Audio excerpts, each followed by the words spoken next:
ماضی کی بنیاد پہ سر کہ جب حکومت کو گرانا ہوتا ہے تو سر کوئی جواز پیدا کر دیا جاتا ہے، پاناما نکال دیا جاتا ہے، یا آپ کے یوسف رضا گیلانی کو یا کھڑا کر کے 1 منٹ کی سزا دے دی جاتی ہے۔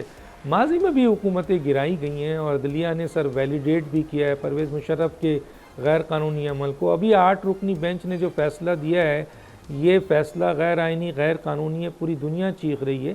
تو ماضی کے بنیاد پر میں یہ سوال کر رہا ہوں کہ سر حکومتیں گراتی رہی ہیں جوڈیشری، اور یہ ایک تاثر آپ کا آ رہا ہے کہ یہ جوڈیشری موجودہ حکومت کے حوالے سے کوئی بھی غیر آئینی اگر فیصلہ دے دے گی تو حکومت تو گئی۔